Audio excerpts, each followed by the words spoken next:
Hi guys, welcome back to my YouTube channel. My name is Chris, and I am going to be sharing my endometriosis story with you guys today. So let's get First of all, I just want to say I am on day 3 of recovery, so I'm still not in the best of shape. I have a heating pad on my shoulders. This shoulder is the worst with the gas pain. And I'll get into all of that stuff because I'm going to talk about that as well, like the stuff with the surgery. But yeah, I have like a heating pad down here and all that. So I am just going to be sitting right here this entire video. But anyway, I just wanted to kind of let you guys know I am still in recovery from surgery, but I'm doing okay. So yeah, let's talk about my story with endometriosis. So I have been experiencing abnormal periods for the last 6 years. But I never really thought anything of it because whenever I didn't think anything of it because when I was 17, I officially got diagnosed with PCOS, polycystic ovarian syndrome. And so I always just thought it was because of that. And so basically I don't have a period unless I'm on birth control. So like when I turned 13 and I had been having my period for about a year, my period stopped. And I didn't have one for another year until I got on birth control whenever I was 14. And so I don't have a period unless I'm on birth control. But I always just thought, oh, that's just normal because I have PCOS. And that may have been a PCOS thing. It may not have been. I'm not entirely sure. But I also do know that oftentimes endometriosis is misdiagnosed as PCOS. So I'm not even sure if I actually do have PCOS or if I just have endometriosis or if I have both. I think I have both, but I don't know yet. I'm going to talk to my doctor about that in a couple weeks. But anyway, I've always had abnormal periods. So I've had that going on for a long time. But over the last year, my periods have gotten really painful. And if you have PCOS and you're on birth control to help with your symptoms, you would know that that is supposed to help with the painful periods. And it was not doing anything for me. But again, I just was like, oh, you know what? It's just what being a woman is like because that's what you're told. And so I was just like, okay, well, it is what it is. I mean, it's only like 5 days out of my month, like it's fine. So I just dealt with it. And about 2 months ago, I started having really debilitating pain, around like my ovary and like within my uterus, and it started from a period that I had 2 months ago. It was really painful, and I messaged my doctor and I was like, hey, I'm having some really painful cramps, it's very painful, I don't know what to do. She got me in for an appointment immediately. I got very lucky. I want to say that right here, right now. I am very privileged and very lucky to have had the care that I have received. But I talked to my doctor. She got me into an appointment the next day. So the next day I went in and I was like, I don't know what's going on. She said, all right, well, we're going to do an ultrasound. Maybe you have a cyst. And I thought, okay, yeah, that makes sense. I have polycystic ovarian syndrome. Cysts happen for me. And so I went to the ultrasound and they didn't find anything. But right after that ultrasound, several hours after that ultrasound, which happened the week after that first appointment, I genuinely was in so much pain. It was agonizing. It was horrible. It was so bad. I was toppling over in pain. And so we went to the 24-hour urgent care. My boyfriend took me to the 24-hour urgent care because I couldn't sleep. I couldn't do anything. It was debilitating. And so we went to the urgent care, and that's where they gave me a CT scan, and with contrast. That was a really interesting thing because your body just feels very warm. It's very odd. But and then they were like, yeah, I don't know, but like, and the doctor came in and he goes, I'm not really sure what's going on, but I wonder if what you're experiencing is endometriosis. And that's kind of when everything started to click for me, because my mom, my grandma, and my aunt have all experienced endometriosis. Um, and so I was like, huh, you know what? That makes sense, actually.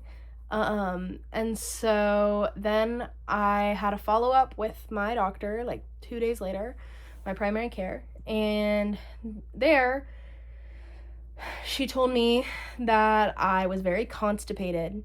Um, and I've never been constipated before. That was my first time. Since then I have been constipated several times over the last couple months, but that was the first time I had ever been constipated. I had never been constipated before. Not sure what happened there, but it happened. And so I was very constipated. So once I got that figured out and everything, but before I got it figured out, I was talking to her and I was like, yeah, I can see that is definitely something that obviously I need to get out so I feel better, but also I think I might have endometriosis. And I talked to her about my family history, and she said, you know what, you probably do. And she asked me if I had an OBGYN, and I hadn't had one since I was 15. So she referred me to one in a town about 45 minutes away, because it was going to be quicker for them to get me in there than it would have been for them to get me in here.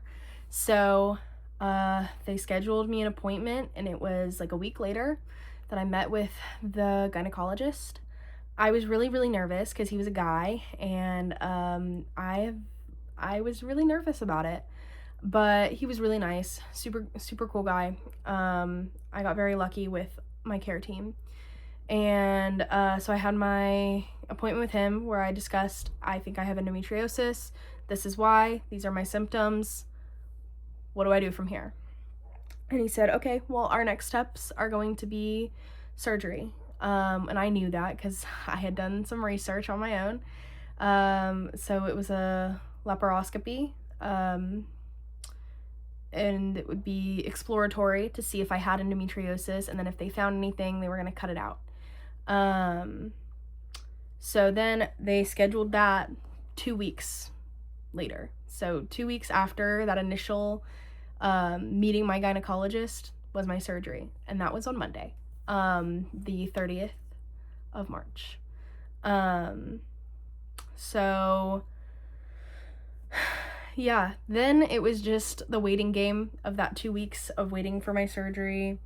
And it was just, I was constantly thinking about it because I was like, what if I don't have endometriosis? And what if I don't find the answer to my pain? Because that happens to a lot of women. And I was really scared that they weren't going to find anything and I would be at a loss again. And I say that as somebody who got really lucky because, I mean, it only took them not even 2 months, but 2 months for me to get in and out and get to the root of the problem, and that doesn't happen for many women. Endometriosis takes an average of 7 to 9 years to diagnose. So I got very lucky. And basically, I was really scared that they weren't going to find anything and that I would be at a loss. So fast forward, Monday, my surgery. We had to be at the hospital by 9:30, but we didn't end up getting back into a prep room until 11:30, 11-ish. And so at around 11, we got back into the prep room. I changed into my hospital gown and my socks and, all that. I had to take off all of my face jewelry. Other than this, they let me keep my plastic one in. It's all back to the metal now, except my tongue still has the plastic one in it because I'm just not I just don't care right now. And like my ears still have plastics in them. But I had to take everything from my nose and mouth out completely, because they had to put a tube down my throat to breathe and all that. So, but yeah, we did the prep. So I was in the room. My boyfriend is the one who drove me and took me home and has been caring for me because we live together. And so he took me to the hospital that morning and he waited with me. And then eventually we split off, because they took me back for surgery. And it was very interesting. The OR is very cold, which the nurse told me it would be. She said, it's going to be really cold in here, but we're going to get you a nice warm blanket so that way it'll help keep you regulated and warm. And I said, okay. And I just went along for the ride. I figured, it's just best to, it's best to not be anxious. I was obviously anxious, but I tried my best not to be, and I tried to relax. And they give you a medicine for that. They give you a medicine to help you relax. And so I was very relaxed. And so I was in there. They had me scoot onto the OR table, the operating table. So they had me scoot onto that. I remember there was 5 nurses in there. I don't remember any of their names. They told me, but I don't remember. And then one of the nurses, she had the oxygen mask, and she didn't press it down on me yet, but she just kind of held it above my head. And she said to just focus on deep breathing. And so I did, and that is all I remember. So then I was out, okay? And then I just remember trying to wake up from being under anesthesia, and I was so groggy, and I was just and then I hear this woman's voice, my nurse, who was she was sitting next to me. She was messing with my hair, not messing with it, but she was just brushing my hair out of my face and everything. She was very sweet. And she is the first thing that I heard and saw when I woke up. Her name was Olivia, and I remember that because I woke up and the first thing I saw was her name tag, and I was like, oh, I have a friend named Olivia. And she was like, oh, really? And I was like, yeah, we worked at summer camp together. And so I started talking to her about that. And then the first thing that I really said was, do you have my hippo? Because I brought my hippo that my boyfriend bought for me. And so she said, yeah, let me go get it. And so she went and got it. And then the only thing I was talking about for 5 minutes was my boyfriend. And I was like, yeah, he got it for me. And then she was like, oh, is that who's here with you? And I said, yeah. And so that's the only thing I was talking about for a little bit. And then I looked at her and I said, did they find it? Did they find anything? And she just looked at me and she said, yep, they found it. They found the endometriosis and they cut it out. They also took out a cyst and, all that. And I just started crying. And I was just I just told her, I said, I was just so scared they weren't going to find anything and everybody was going to think that I was crazy. And she grabbed my hand and she said, nobody thinks you're crazy. And she said, we believed you. She said they wouldn't have taken you back to operate on you if they didn't believe you. And it's very, I feel very blessed for that because so many women don't get that, and so I am very fortunate that I received the care that I did, and I will say that till the day I die.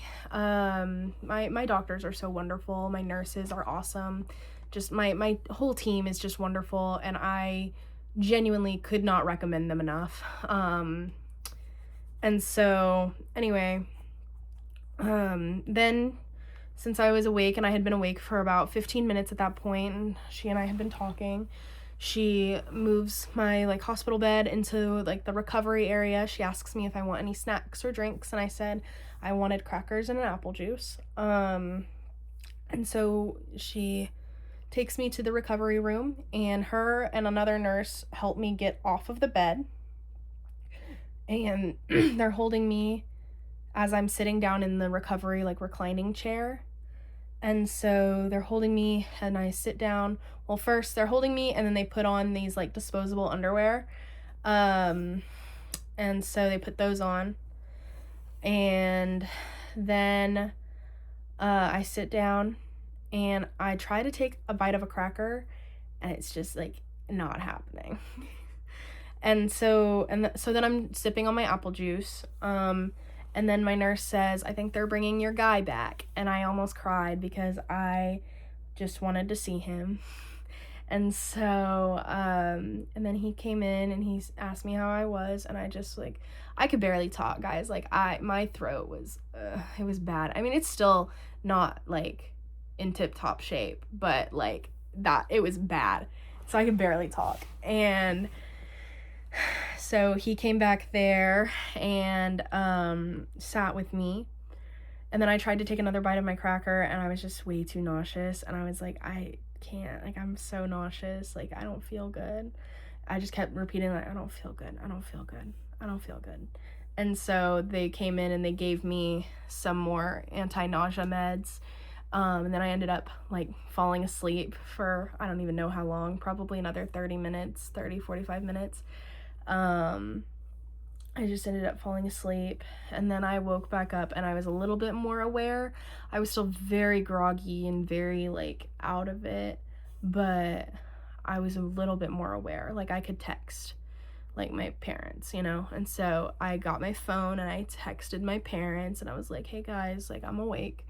And then they wouldn't let me leave until I peed because they have to put in a catheter whenever you're in surgery.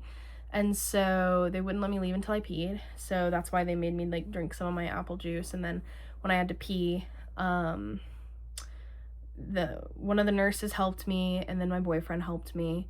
And so the nurse took us to the bathroom, and then I wanted my boyfriend to stay in there with me because I didn't feel comfortable being in there by myself.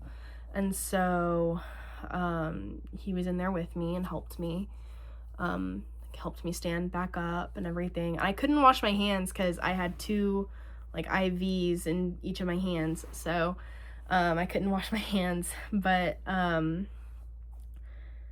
yeah, so then they sent me home to go recover at my house. And so we made the drive back. I wore this exact nightgown actually on Monday whenever I was coming home. It has been washed since then, but yeah, so I wore this nightgown, and when I got home, we watched Diary of a Wimpy Kid, Roderick Rules, because that's what I wanted to do. I wanted to watch it. And I felt okay. I was still very, very drugged up on my pain meds, so everything was feeling fine for the most part. I did need help getting up and down from the bed and like the toilet and everything. But luckily my boyfriend is super awesome, so he helped me with that. And the one thing I wanted to eat after surgery was I wanted a Chick-fil-A sandwich. So my boyfriend went and got me one. He got me a Chick-fil-A sandwich with some fries and a frosted Diet Coke because that is what I wanted. And it really did hit the spot because I hadn't eaten anything like at all that day. So that was really great. And then I've just been recovering since then. I get up every couple of hours to just like stand and walk around a little bit. I definitely felt worse this morning than I had any of the time during recovery. But now I feel okay. My POTS is definitely flaring a little bit, but I expected that. So I've been, getting up periodically and moving around and stuff. Tonight is actually the first night that I am by myself for several hours. So I've been a little scared for that, but it's going pretty okay so far.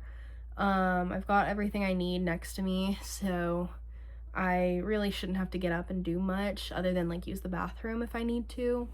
But yeah, that's kind of my story. Endometriosis doesn't have a cure. They did remove what they saw. I had some endometriosis underneath my uterus, and then I had some behind my right ovary, and behind my right ovary is also where they found a cyst. And it was hiding, so that's why they didn't see it on an ultrasound. And yeah, so, but endometriosis has no cure. They did remove it, but it will probably grow back. Most women experience that their endometriosis comes back within 6 months to 2 years. So this will probably not be the only time that I have this excision surgery, but now that I have the diagnosis, and I know what to expect, I think that next time will be a lot easier, even though it was already really easy for me. I got very lucky. I will say that time and time again. Most women are not this lucky, and I'm really grateful that I was. And so, I just wanted to come on here and share my story with you and tell you that if you're going through similar things, that you're not alone and you will get to the bottom of it. And I really hope that you can find a team of doctors and nurses and specialists that are as wonderful as mine. I got really lucky, and I will be in debt to my care team for the rest of my life for taking me seriously and taking what I say at face value. So yeah, that's really all I can say about that, but that's been my experience with endometriosis. Let me know what your experience has been if you have dealt with any of this in the comments. I'd like to hear your stories as well. Maybe we can help several other girls feel a lot less alone. So anyway, this is kind of a longer video of mine. I love you guys. I will see you guys in the next one.